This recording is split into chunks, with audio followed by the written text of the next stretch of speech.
en la versión de la palabra de Dios, Romanos capítulo 2, verso 11, dice, pues Dios no hace acepción de personas. ¿Cuántos alguna vez pensaron que tal o cual persona está más bendecido que uno? ¿Cuántos lo pensaron así? ¿Su salud está mejor? ¿O su familia está mejor? ¿O sus finanzas están mejor? ¿Su servicio a Dios está mejor? ¿Cuántos pensaron así alguna vez? Es totalmente normal que pensemos de esa manera. El mismo texto en la Nueva Versión Internacional dice así, dice más claramente, le arroja luz la traducción. Dice de esta manera, Dios no tiene favoritos. ¿Qué es lo que no tiene Dios? Dios no favorece a uno por encima de otro. ¿Vos querés ser de los que disfrutan de una gracia especial? ¿Sí o no? ¿Ah? ¿Cuántos quieren ser desgraciados? No. Entonces, somos agraciados. Disfrutamos de una gracia especial. ¿Cuál es la clave de aquello? La intimidad. ¿Cuál es la clave de aquello? La intimidad. Esposo, esposa, ¿cuál es la clave del éxito de su matrimonio? Ministro, ¿cuál es la clave del éxito de su servicio? Diga conmigo intimidad. Intimidad. Diga conmigo intimidad. Dios nos llamó a una relación de amor. Conocerlo a Él es conocer su amor. No puedo decirle conozco a Él y no disfruto de su amor. ¿Y sabe qué describe esa palabra amor? La expresión, la máxima expresión de mi relación. Diga conmigo amor. Amor implica muchísimas cosas, ¿sí? La esencia de Dios es amor. Mira, podés revestirte de Biblia por dentro y por fuera. Hoy vamos a recitar muchos versículos bíblicos, muchas cosas. Pero si no tenés intimidad con Dios, no tiene sentido. Diga conmigo intimidad. Voy a ser llevado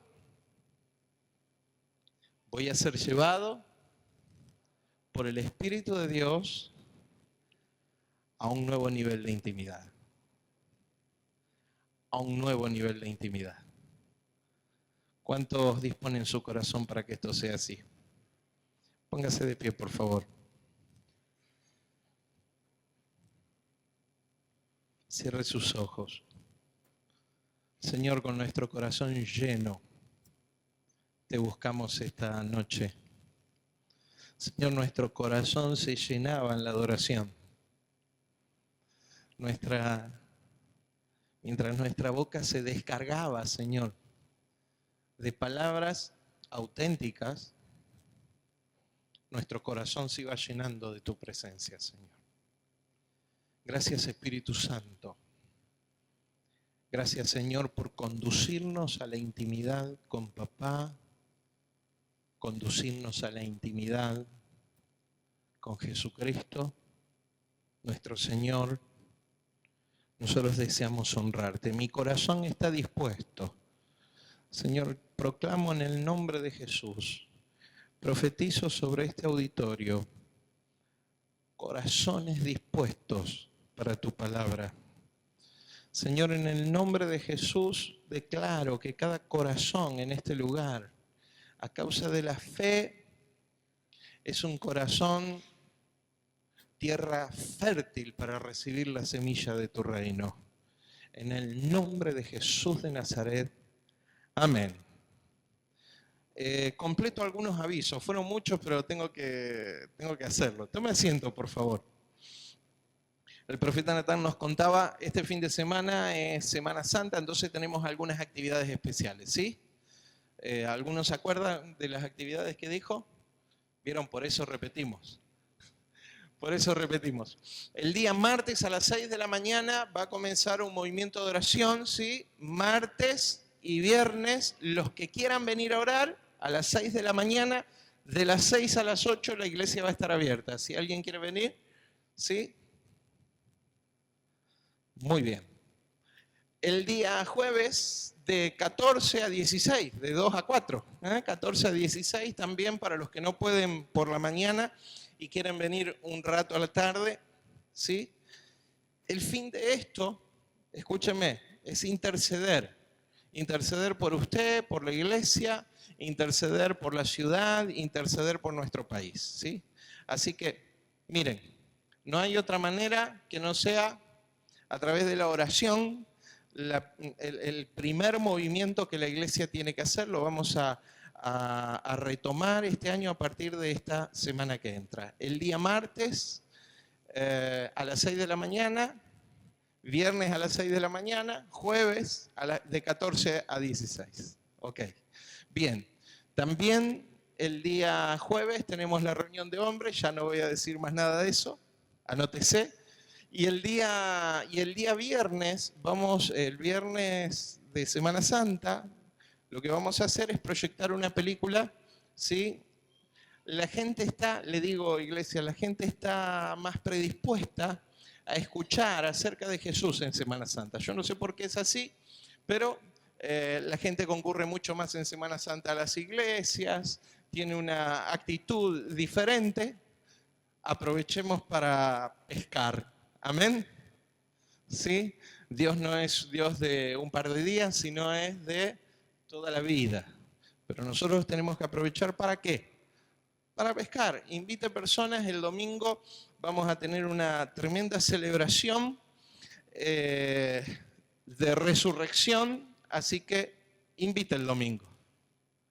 Diga lluvia. Che, llovió todo el día. El viernes a las 20:30 horas. ¿No dije? Entonces, jueves y viernes las actividades son a las 20:30 horas. Muy bien. Llovió todo el día, che.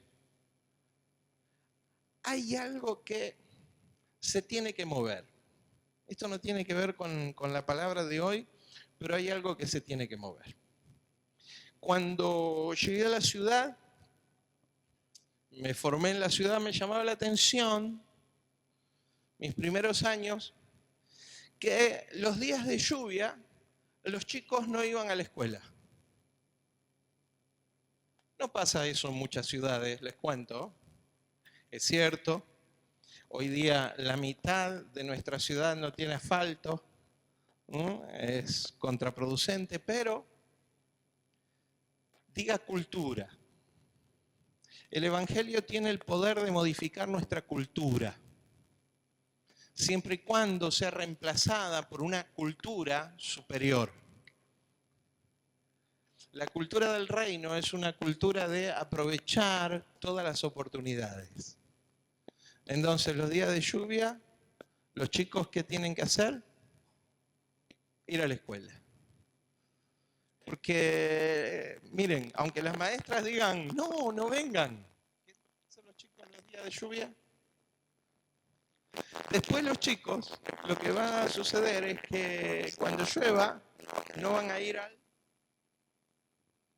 Ya dejaron de ser chicos, pero no van a ir al trabajo. ¿Cuántos saben que la gente falta más al trabajo los días de lluvia? ¿Cuántos saben? Reemplazar parámetros culturales de nuestra gente por parámetros de reino. Que hoy haya tantas ausencias en la congregación a causa de la lluvia es por un parámetro cultural. ¿Sí? Es por un parámetro cultural. ¿Cuántos saben que en el reino de Dios hay que esforzarse para poder adquirir? ¿Cuántos lo saben? ¿Cuánta gente forzada hay en este lugar? Dios te bendice. Y como vos sos alguien esforzado, Dios tiene un galardón para vos esta noche. Dios tiene un galardón para vos esta noche. Lo que se va a soltar en el ambiente de la casa esta noche puede modificar la historia de algo muy, muy, muy cercano a tu corazón. ¿Cuántos de ustedes aman a su familia? ¿Cuántos aman a su familia? ¿Quién dice, fui criado en un buen hogar, pero voy a superar la medida de mis padres? ¿Quién lo dice así? Levanta la mano. Diga, voy a superar la medida de mis padres. Se puede. Se va a poder. Mira, y un padre que ama, lo que va a hacer es regocijarse en su corazón cuando sea superado por sus hijos. ¿Sí? ¿Cuántos dicen voy a superar la medida de mis padres? Entonces hay algo que hay que hacer, hay algo que hay que adquirir esta noche por el Espíritu, es una unción especial que tiene que ver con la familia. ¿Con qué? Si estás al lado de tu esposa, de tus hijos, tómale la mano. Tómale la mano. Hay algo especial que va a venir esta noche, que si vos sos capaz de moverte en obediencia a aquello, va a producir fruto en tu familia. ¿Quién está dispuesto a atraparlo? ¿Para quién es importante su familia? ¿Para quién es importante sus hijos? ¿Para quién es importante sus hijos? Atrape en el Espíritu lo que vamos a soltar esta noche y el Espíritu Santo ministrará a su vida. Diga conmigo, altares. Diga conmigo, altares. Esto tiene la pretensión de ser un altar. Modesto, sencillo. Póngase una mano en la cabeza. ¿Sabe qué es esto? Una cabeza. Algunos dicen, me agarré de atrás, si me hubiera agarrado de más adelante, una pelada, diría.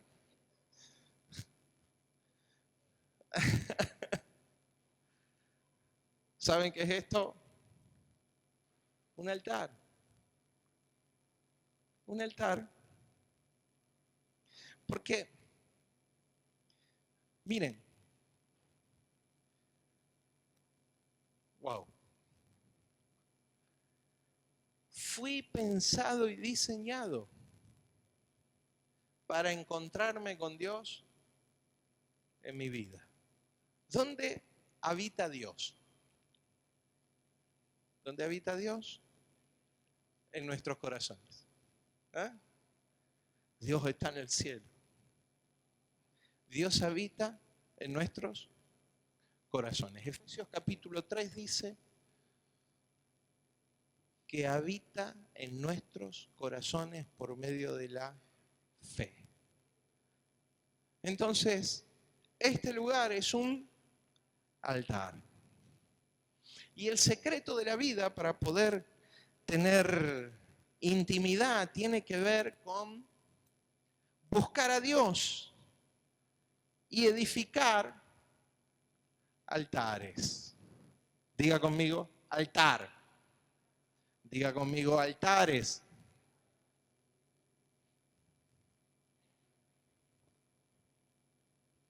Apocalipsis capítulo 1, verso 6 dice que Dios nos ha hecho para Él reyes y sacerdotes. ¿Qué nos hizo? Reyes y sacerdotes. Los reyes tienen un ámbito de gobierno que se llama trono. Y estuvimos ministrando acerca de los tronos. El Espíritu de Dios ministró a la iglesia fuertemente acerca de los tronos. Si usted no estuvo, tiene la oportunidad de verlo en la página de internet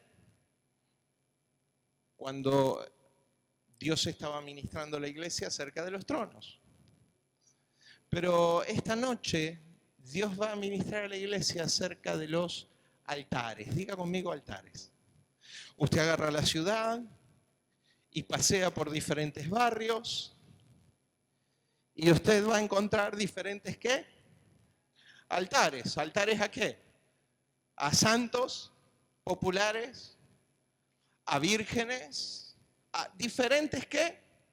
Altares. Edificaciones más humildes o más complejas, más sencillas o más... Diga altares. Y siempre se relacionó el altar con lo espiritual. Pero un altar verdadero del reino de Dios es el ámbito donde sirven los sacerdotes. ¿Cuántos de ustedes saben que todos los cristianos fuimos hechos sacerdotes de Dios? ¿Cuántos lo saben a esto? Dice la palabra de Dios que Él ha hecho una nación de reyes y sacerdotes. Diga conmigo, soy un sacerdote de Dios.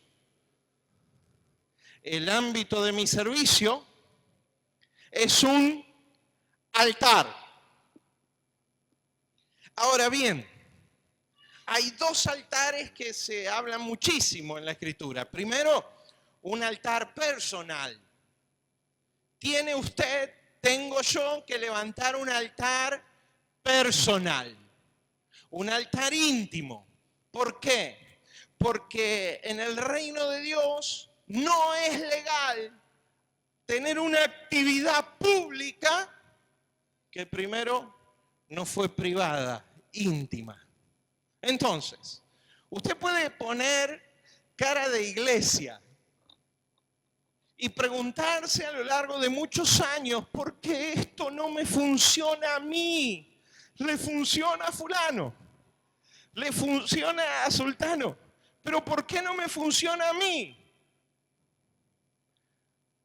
Porque usted pretende que públicamente suceda algo que no sucede en lo privado, en lo íntimo. Diga, primero en lo íntimo. Entonces, tenemos que aprender a levantar altares personales para buscar a Dios. Para buscar a Dios.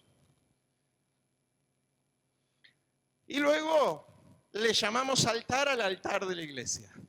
Hacemos un llamado, pase al altar. ¿Cuántos escucharon esto en la iglesia? Pase al altar. Pase al altar. Y entonces la gente viene y se acerca a este lugar que es un altar.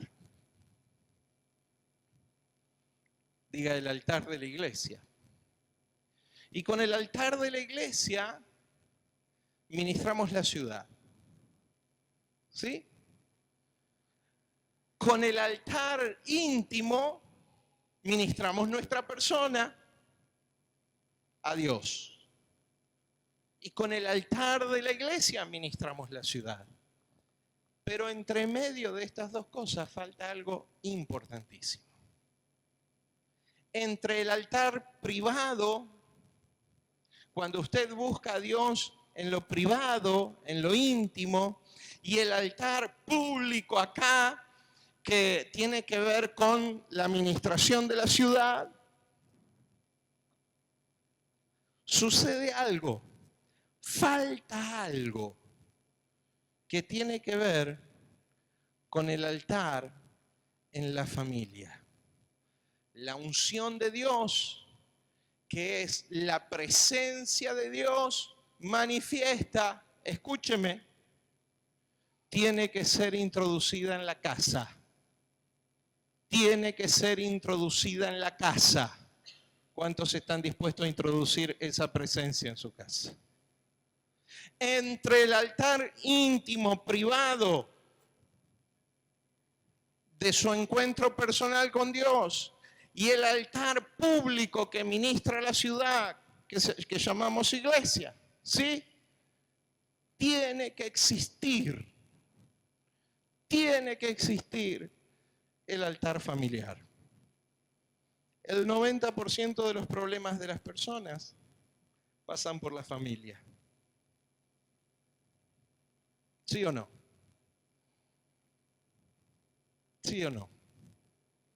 ¿Usted quiere que esto no sea así en su vida? Meta a Dios en sus relaciones familiares. Lleve a Dios a su casa. ¿Cuántos dicen esta noche, yo voy a llevar a Dios a mi casa?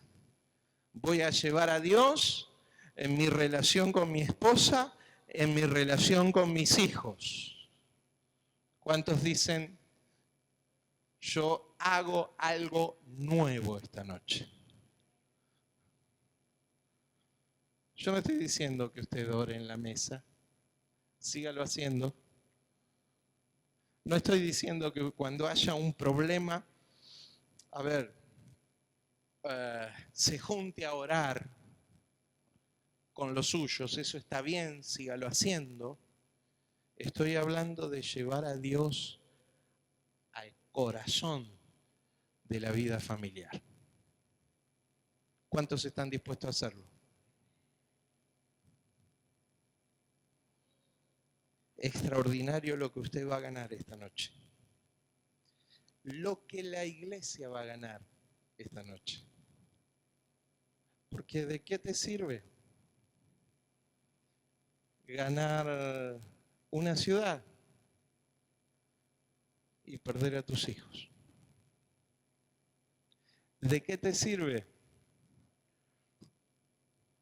poner tu vida en orden con Dios o pretender poner tu vida en orden con Dios y que tus hijos no conozcan a Dios, no tengan una relación con Él? Esta noche se activa sobre tu vida una unción especial para edificar un altar en la familia. Un altar en la familia. Primera de Reyes, capítulo 18, verso 30. Esta noche necesitamos la unción de un hombre que se llamó Elías. Lo que había en el corazón de Elías lo necesitamos hoy día. Él es el profeta de la restauración. Y para poder restaurar el corazón de una nación, de todo el pueblo de Samaria, comenzó restaurando un altar. Observe, capítulo 18 del libro de Reyes, verso 30.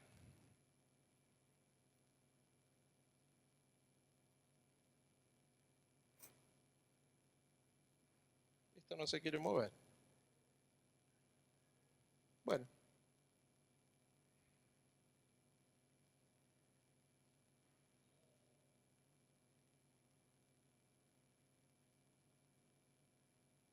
Bien.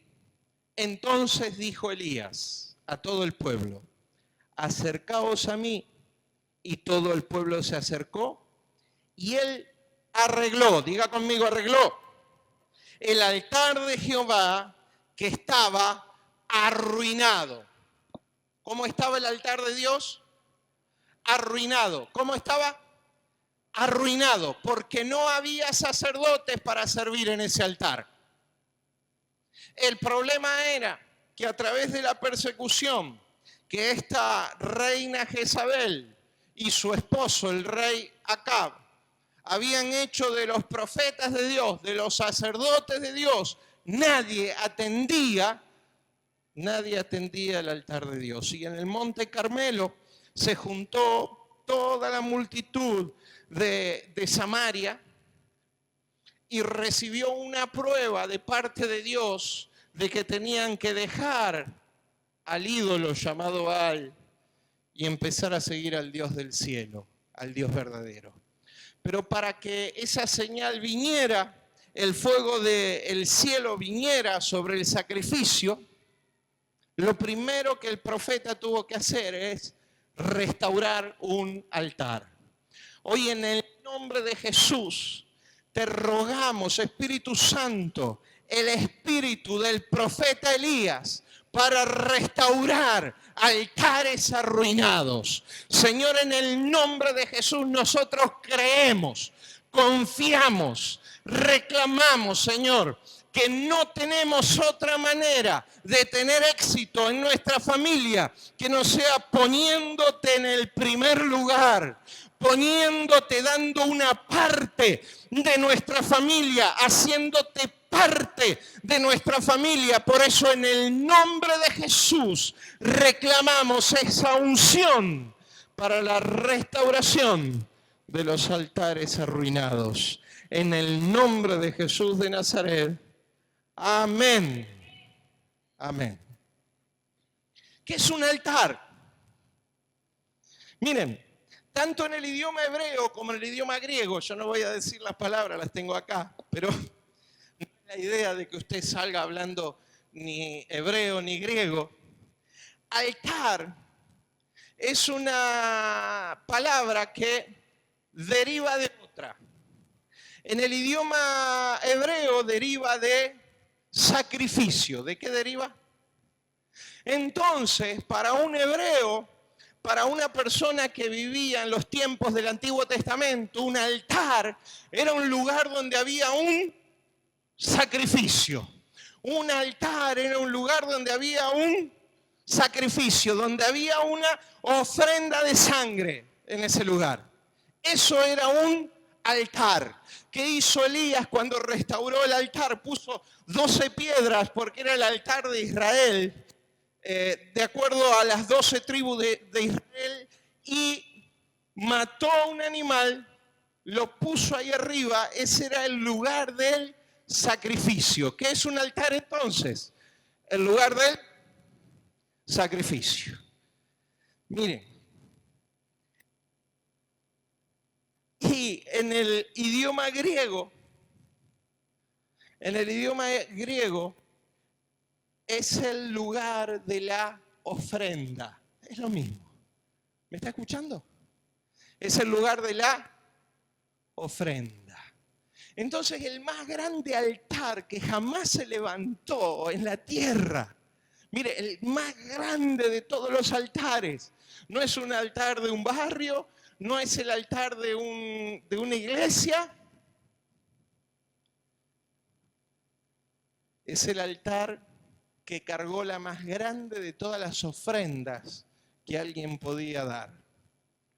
Era una piedra de unos 20 metros de altura que en la Biblia se conoce como Gólgota o Monte de la Calavera, con forma de calavera, en las afueras de Jerusalén, en el camino a Jericó, donde Cristo fue crucificado y derramó su sangre hasta la última gota. ¿Qué es un altar entonces? Un altar es un lugar de sacrificio. Pero no solamente es un lugar de sacrificio, un lugar de ofrenda, es un lugar de encuentro. ¿Un lugar de qué?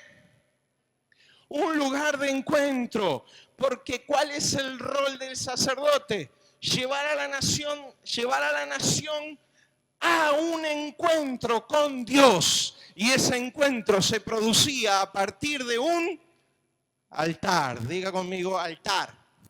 Lugar de sacrificio, lugar de ofrenda, lugar de encuentro.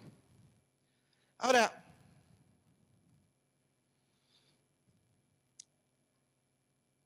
¿cuál fue el primer altar? El más grande, ya lo dijimos, pero el primer altar. Algunos piensan en el primer altar espiritual, verdadero, aquel altar que Dios le dio a Moisés para diseñar, que puso primero en el tabernáculo, luego Salomón lo puso en el templo. Diga altar. Ese altar era un altar de bronce, un cuadrado con una parrilla, 4 cuernos y algunos aros. En esos aros se pasaba una barra porque ese era un altar portátil. Estaba hecho de madera forrado en bronce con una parrilla de bronce. Cada vez que un hebreo traía un sacrificio, traía un becerro, traía un cabrito, lo que se hacía era se degollaba el animal y los sacerdotes lo ponían sobre esa parrilla con fuego adentro y el animal era consumido. Eso era conocido como holocausto. Carne cocida, carne quemada. Ese era el altar del sacrificio. Pero hay un altar muy anterior a aquel altar. Y ese altar estaba en el huerto del Edén. Vamos a leer capítulo 2 del libro de Génesis. Dígale al que está al lado, ¿cuál es el primer altar? El primer altar que vemos en la tierra estaba en el huerto del Edén. Capítulo 2 del libro de Génesis. Pero, ¿habrá sido ese el primer altar que existió? No. ¿Habrá sido ese el primer altar que existió? No. Hubo un altar anterior. Vamos a leer primero Apocalipsis capítulo 13, verso 8. ¿Qué dije que era un altar? El lugar del sacrificio. El lugar de la ofrenda. El lugar del encuentro. Escuche. Capítulo 13 de Apocalipsis, verso 8. Escuche, escuche, escuche. Y la adoraron todos los moradores de la tierra cuyos nombres no estaban escritos en el libro de la vida del Cordero. Observe esta expresión, que fue inmolado. Esto significa sacrificado desde el principio del mundo. ¿Cuándo fue sacrificado Jesús? ¿Cuándo fue sacrificado Jesús? Hay un altar en el cielo que es el precursor de todos los altares, que fue inaugurado por el Cordero de Dios antes de la fundación del mundo. Ese altar estaba destinado para la sangre del sacrificio del Cordero de Dios antes de la fundación del mundo. Capítulo 8 del libro de Apocalipsis dice que había un ángel parado al lado del altar. Y en el verso 5 dice que el ángel tomó fuego del altar y lo arrojó sobre la tierra. Y ubica ese altar en el cielo. Entonces, hay un altar precursor de todos los altares que está ¿dónde? ¿En él? ¿A dónde está ese altar? El lugar del sacrificio, el lugar de la ofrenda, el lugar del encuentro con Dios. Y como el reino de Dios en la tierra es, hágase tu voluntad, aquí en la tierra como es en el cielo, cuando Dios empezó a tratar con el hombre, puso en la tierra un altar. El primer altar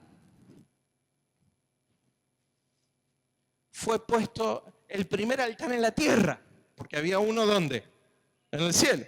El primer altar fue puesto en un escenario donde Dios confeccionó la primer familia. ¿Me está escuchando? Ese altar estaba en el huerto del Edén, capítulo 2, verso 7 del libro de Génesis. Entonces Jehová Dios formó al hombre del polvo de la tierra y sopló en su nariz. Necesito una Biblia. Dejó de andar mi Biblia, es cosa de la tecnología, ¿viste?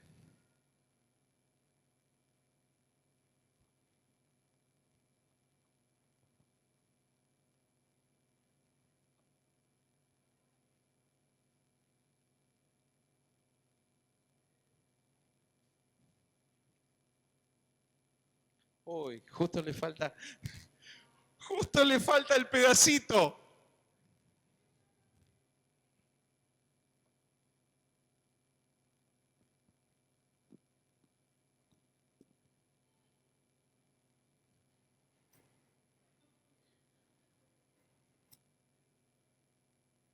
Espera, que estoy perdido acá. Entonces Jehová Dios formó al hombre del polvo de la tierra. Sopló en su nariz aliento de vida, y fue el hombre un ser viviente. Y Jehová Dios plantó un huerto en Edén, diga conmigo Edén, al oriente, y puso allí al hombre que había formado.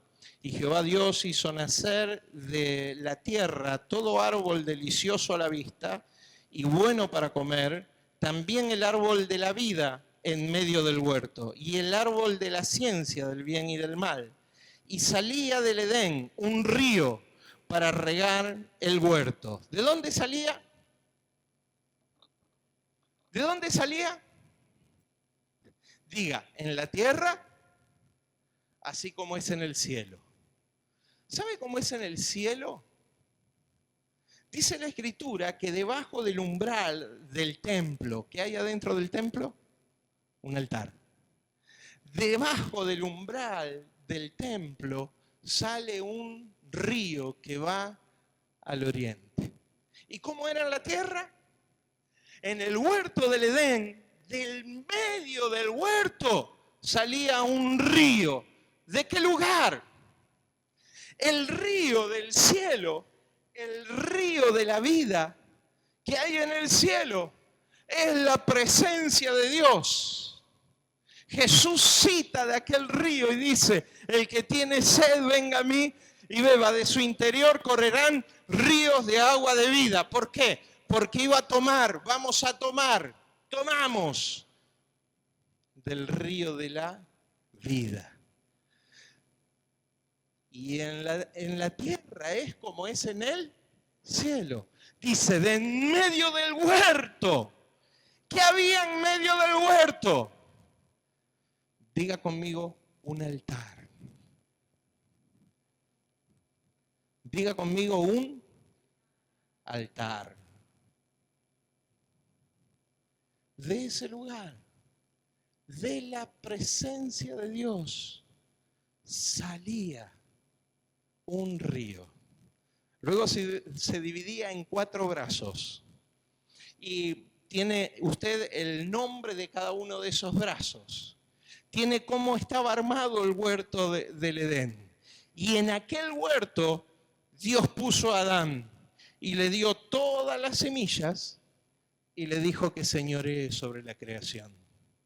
Pero también dice que hizo entrar a Adán en un sueño profundo, porque dijo Dios, no es bueno que el hombre esté solo. Y de su costilla formó a una mujer y se la trajo a Adán. Diga familia. ¿Cuál era el sueño de Dios? El sueño de Dios era todos los días tener un lugar, un tiempo, un encuentro sobre un sacrificio que ya era real en el cielo. ¿Me está escuchando? ¿Cuál era el sacrificio de Cristo? Según Apocalipsis 13:8.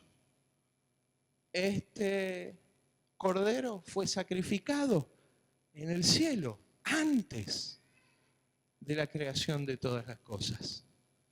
Desde aquel altar, el Padre con su esposa y luego sus hijos iban a venir a tener un encuentro con Dios.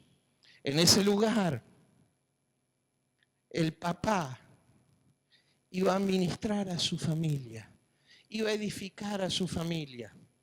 Ese iba a ser el sitio central de la vida de la familia. ¿Me está escuchando? Diga conmigo, un altar en mi casa. Usted puede recuperar el plan original de Dios para el Edén. Usted puede recuperar el plan original de Dios para usted y su casa. ¿De qué manera? Haga un altar en casa. Un altar no se hace físicamente. Escúchenme. Un altar es el lugar del encuentro, es el lugar del sacrificio. Y usted va a ver los resultados en su casa. ¿Me está escuchando? ¿Sabes cuántas veces con el corazón te hablo? Escuché a personas decir, no, el servicio a Dios, despacio. Primero mi familia, luego en una enorme proporción, gente pensando de esta manera, terminan, ¿sabes cómo? Desarmando el vínculo de la familia. ¿Sabes por qué? Porque lo que guarda la familia es la relación y el señorío con Cristo. El pacto. Estuve en un casamiento hace poco. Había un altar. Capaz que vos, Maxi, está pensando, ¿y quién era el sacrificado?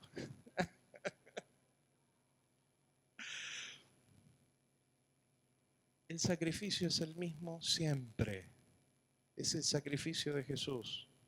El pacto del vínculo de unión en el matrimonio es la sangre de Cristo. ¿Me está escuchando? Ese altar, ese pacto que se hace de palabras, tiene peso permanente a causa de que está sellado en la sangre de Jesús. ¿Me escuchó?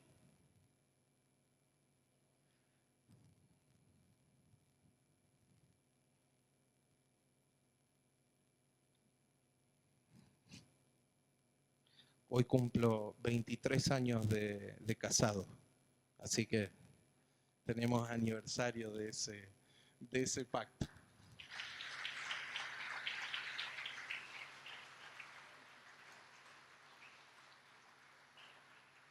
Ay, mirá, me hiciste transpirar. Lleve a Dios a su casa. Si usted no lleva a Dios a su casa, va a perder a sus hijos. ¿Me está escuchando? Porque la casa no se edifica con habilidades humanas. Igual que una ciudad no se guarda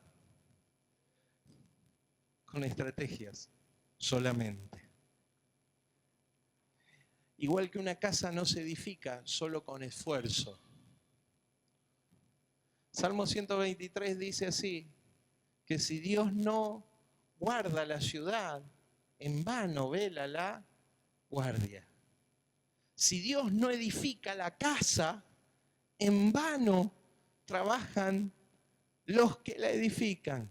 ¿Cuántos quieren edificar su casa con Dios? Y no me refiero a las paredes, me refiero a las relaciones. Si usted no lleva la presencia de Dios a su casa, usted corre riesgo de perder la relación matrimonial y de perder el corazón de sus hijos.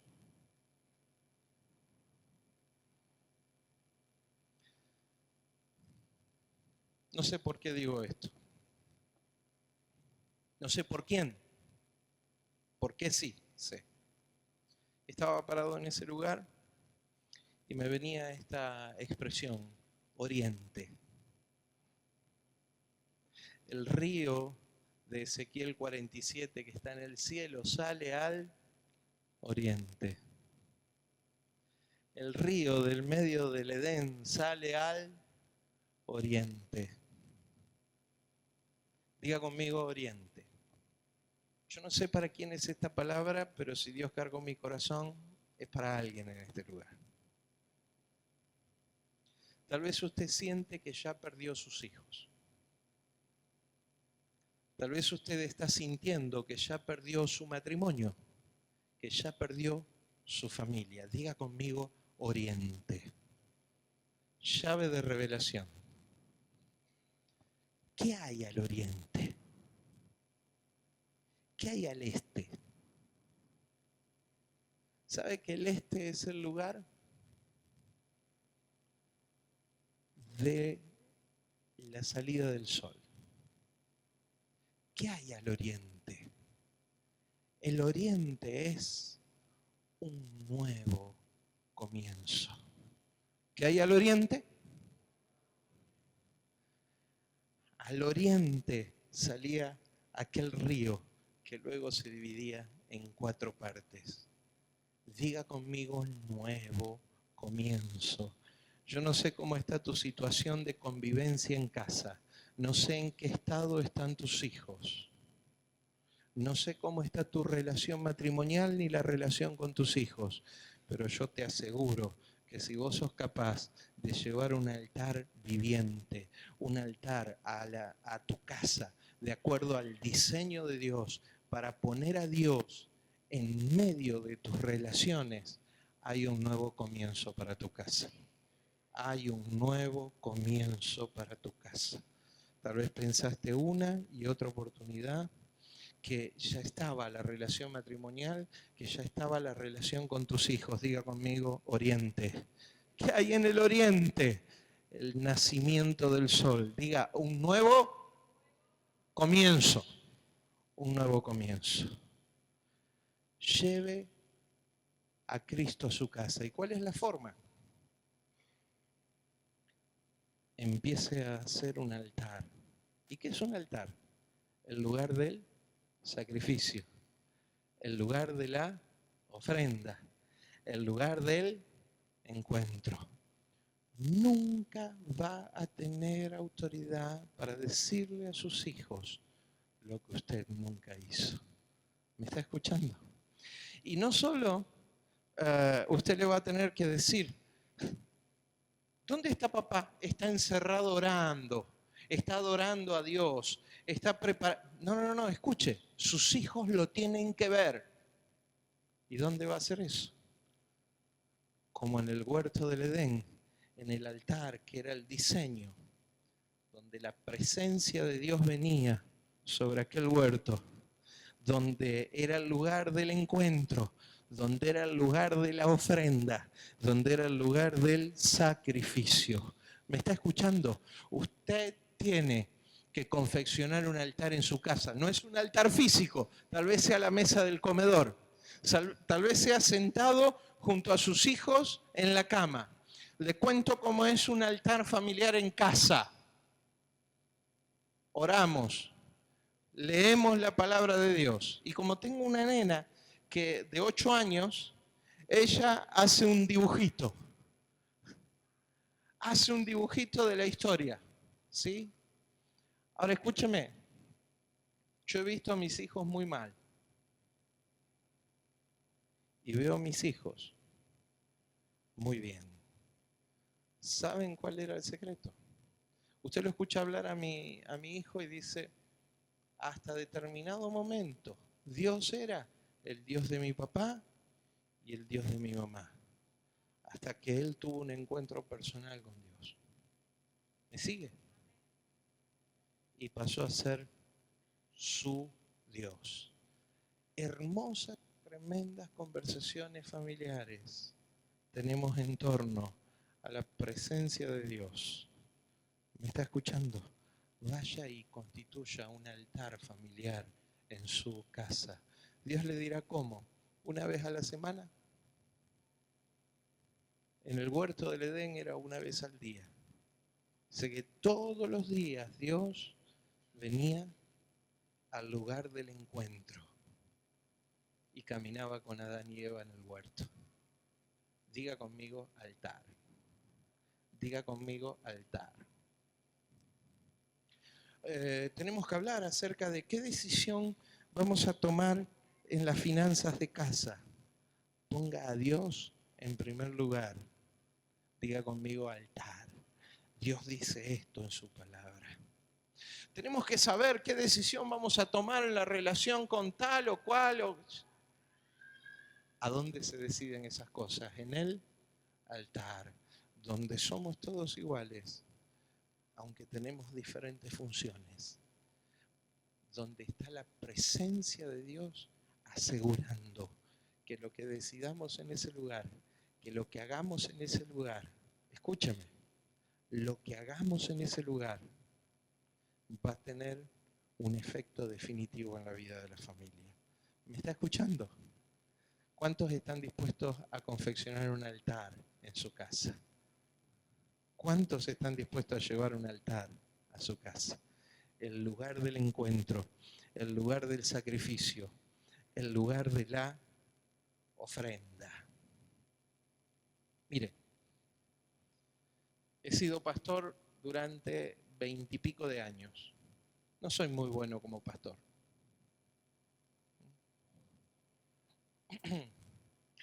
Ahora escúcheme. Aprendí algo. Es una pequeña ventaja de la experiencia de tantos años. Cuando quiero conocer a alguien, en verdad lo quiero conocer, trato de conocer su familia, su casa y sus hijos. Cuando quiero que alguien me conozca, lo invito a casa y comparto en mi casa. ¿Me está escuchando? ¿Por qué? Porque vos podés decir lo que quieras.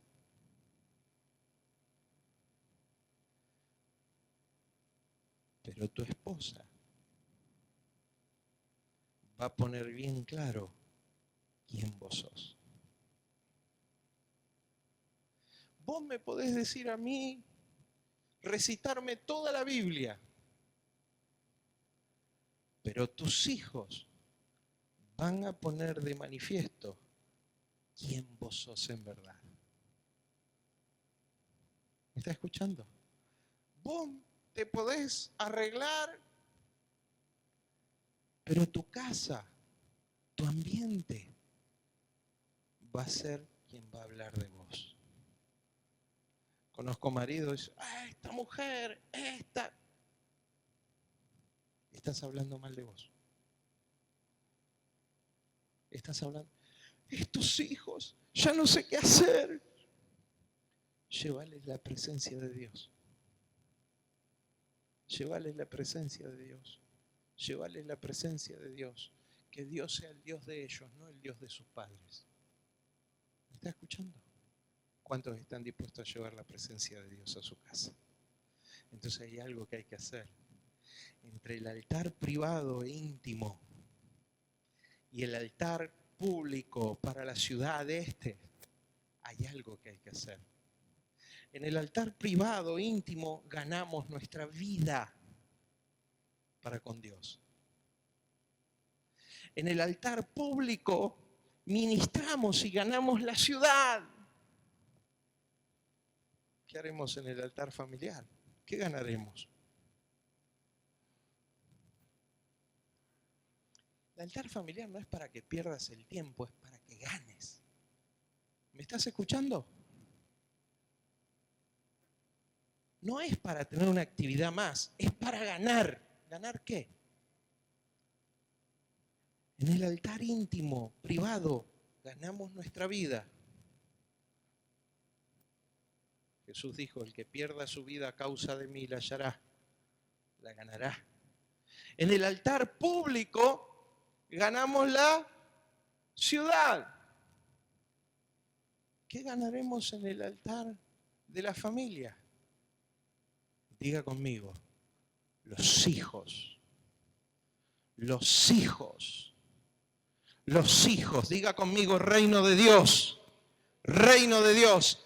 Este altar, el altar privado íntimo, es para traer el reino de Dios sobre mi vida.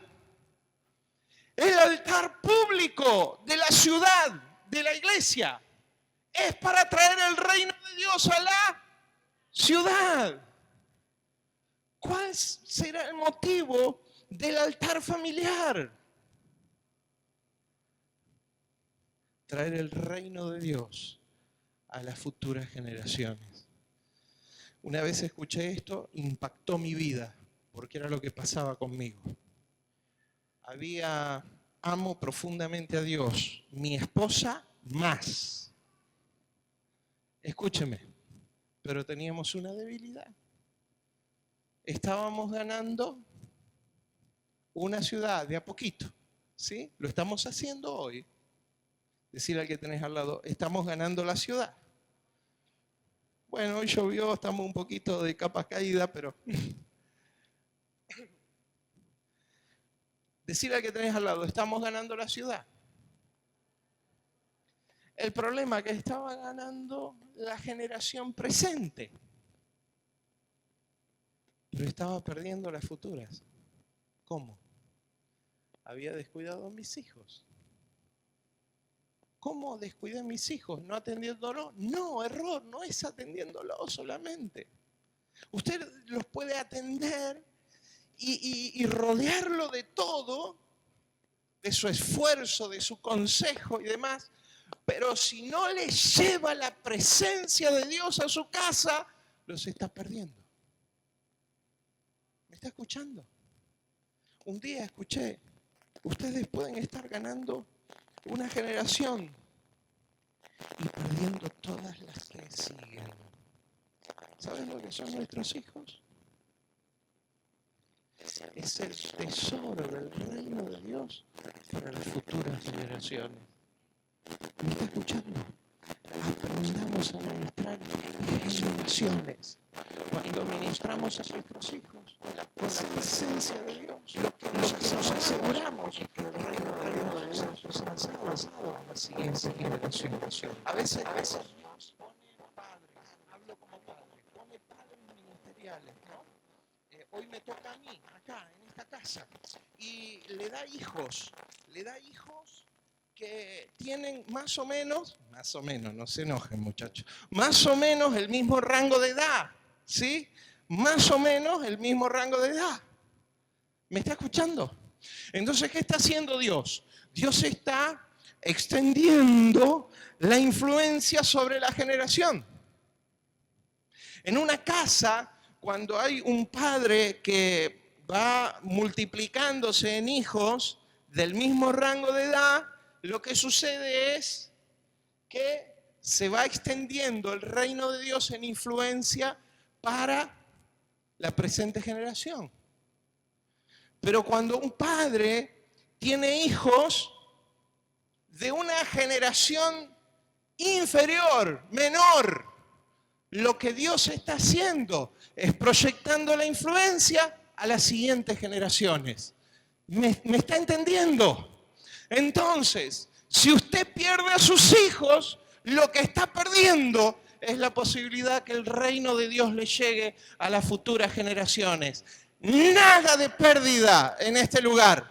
Escúcheme, nada de pérdida en este lugar. No podemos perder a nuestros hijos. Y la respuesta de Dios para no perder a nuestros hijos es llevar la presencia de Dios a casa, constituyendo altares familiares, el lugar de encuentro en donde la palabra de Dios sea rectora, en donde la oración sea una realidad, que los hijos vean hacer a los padres, donde se puedan solucionar los conflictos. Diga conmigo, altar familiar, el lugar del encuentro, el lugar del sacrificio, el lugar de la ofrenda. ¿Quién está totalmente convencido que tiene que ir a su casa con la propuesta de un tiempo, en un lugar determinado, tener un encuentro familiar en donde poner a Dios en medio? ¿Quién está totalmente convencido? Adelante entonces. Si usted está totalmente convencido, pase a este altar. Pase a este altar. La unción de Elías. La unción de Elías, del profeta Elías, restaurando altares arruinados. Va a venir sobre su vida. La acción de cómo Dios saca del espíritu de un hombre y lo pone en otro, se llama engendrar. El espíritu del profeta Elías está siendo derramado en corazones de mucha gente que busca establecer como prioridad la restauración de altares arruinados. En un tiempo de idolatría, en un tiempo de abandono de la presencia de Dios, en un tiempo de salirse del diseño, lo que se necesita es lo que Jesús habló acerca del profeta Elías y del reino de Dios. ¿Qué dijo Jesús acerca de Elías y del reino de Dios? Desde los días de Juan el Bautista. ¿Quién era Juan el Bautista? El primo de Jesús, en donde el Espíritu de Dios había engendrado el espíritu del profeta Elías. Jesús dijo, este es el Elías que había de venir. Desde los días de Juan el Bautista, el reino de los cielos sufre violencia. Y los violentos son los que lo arrebatan. ¿Sabe que esa palabra violento en otra traducción es esforzados? ¿Cuántos están dispuestos a esforzarse? Toma control de la relación con mis hijos. En el nombre de Jesús de Nazaret. En el nombre de Jesús de Nazaret. En el nombre de Jesús de Nazaret. Amén. Amén. ¿Sabe qué va a estar pasando? Usted va a estar ganando su familia. Amén. Y cuando en su casa haya algún escéptico, alguien que le cueste creer, por lo que va a descender sobre los que creen, ese va a ser convencido. Ese va a ser convencido. Y va a decir, ciertamente Dios es Dios. Eso es lo que sucedió en el Monte Carmelo. Toda una nación era escéptica. Toda una nación era escéptica. No creía. Había abandonado a Dios. Se había ido en torno a Baal. Pero por lo que pasó en ese lugar, volvió el corazón de la nación a Dios. Vuelve el corazón de tu familia a Dios. En el nombre de Jesús de Nazaret, vuelve el corazón de tu familia a Dios. Vuelve el corazón de tu familia a Dios. Padre, en el nombre de Jesús, hacemos pacto contigo, pacto de fidelidad, para rogarte, Señor, ver a toda mi familia en torno a Cristo y su reino. En el nombre de Jesús de Nazaret, en el nombre de Jesús de Nazaret, he engendrado hijos, y yo reclamo esos hijos para tu altar. Reclamo esos hijos para el altar. Un sacerdote del reino de Dios engendra hijos y su linaje es para el sacerdocio del reino. Diga conmigo, mis hijos, yo los reclamo ahora. He engendrado hijos para el altar de Dios, para su presencia, para su sacrificio, para su ofrenda. Arrojo mis hijos sobre el sacrificio de Cristo. Los entrego al altar de tu reino. En el nombre de Jesús de Nazaret. Amén.